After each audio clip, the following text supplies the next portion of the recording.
Hello, this is Robert Zini from 5enses magazine. I'm here today with hypnotherapist Harry Kroner. He is here to talk about mental health in this time of a pandemic. Harry is a catalyst of spiritual awakening and deep personal healing. He is a leading expert in spiritual hypnotherapy, and locally he is a board member for a nonprofit organization called Boys to Men that helps mentor young men go through rites of passage. He is also a co-founder of Circle Dynamics, and he is here today to talk about mental health. Harry, thank you for joining us. How are you doing? Very well, thank you. So I want to know, what work do you do when it comes to spiritual hypnotherapy? Well, what it does is taking regular therapy and just allows the people to go a little deeper into the deep root cause of things. So whether it's trauma, anxiety, fear, anything along life that needs a little help and support, and go to the deep root cause of it, into the deep subconscious, and helping in that way.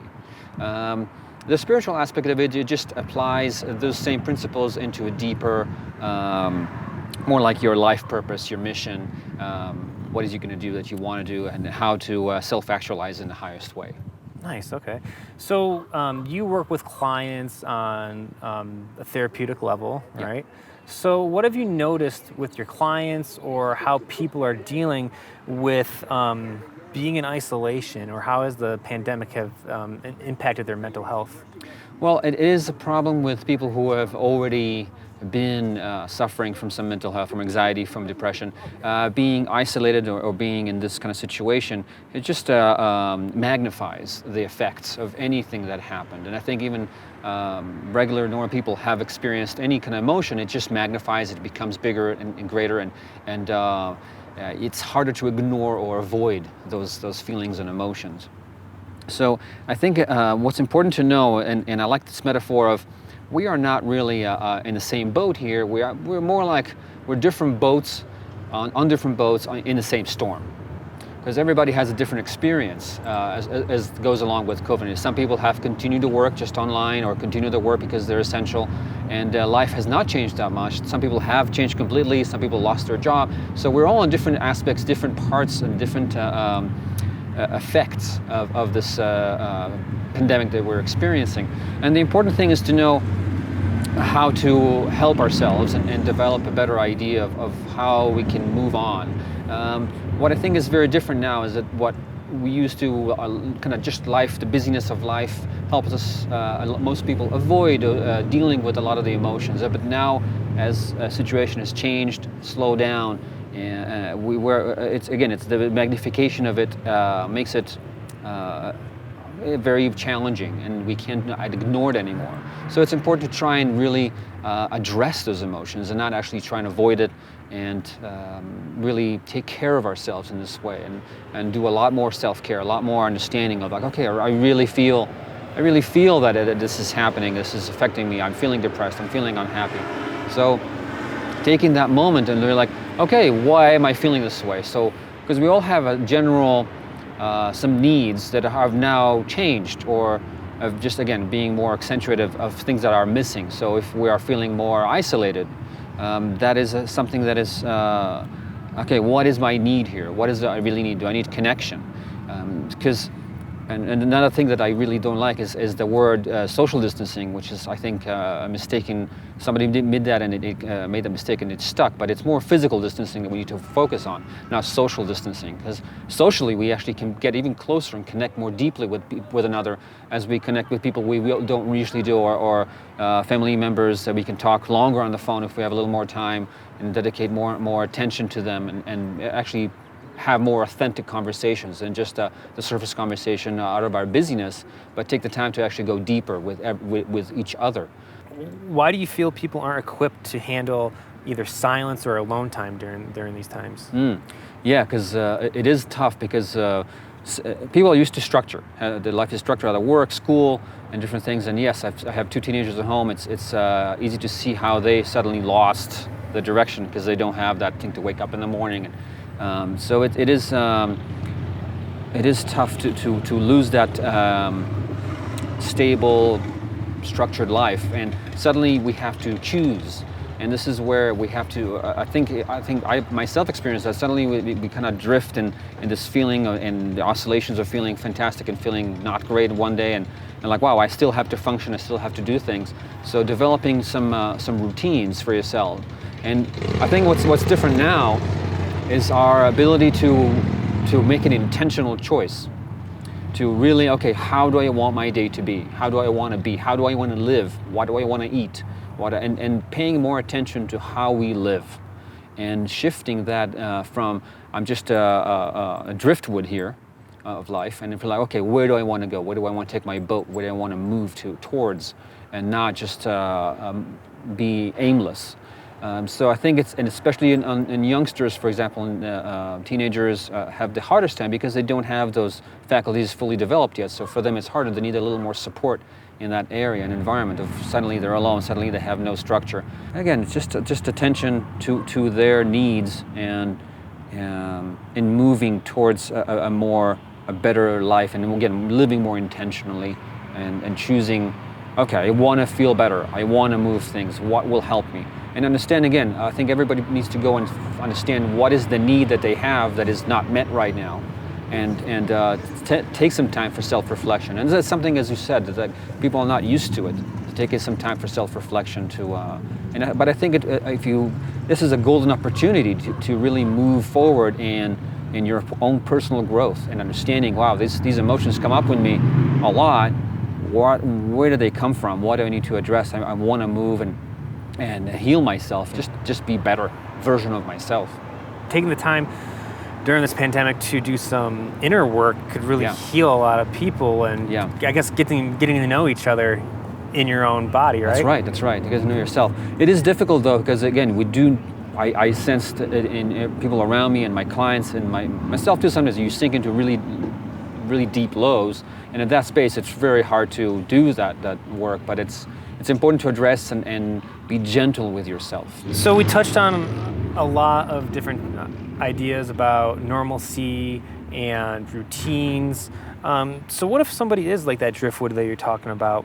So how can let's say a loss of normalcy impact a person's psyche? Like what could go wrong with people who had this life built, they had structure, and then all of a sudden, poof, it's all gone? It is very hard because that sense of certainty is lost. We have a certain feel like, oh, this is life, this is the way life is.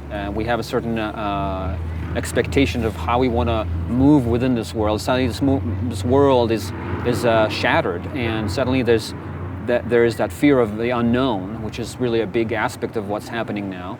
And the fear of like what my life will be. Suddenly my plans of being a very social person or doing a social kind of work is shifting and changing as a career, and suddenly I can't do that anymore. I have to think and be innovative of how I do things. So a lot of what we're used to is changing, and we know it's going to change for a while, at least, until things go back to what it was before. And I think things will really go back to where it were before anyway.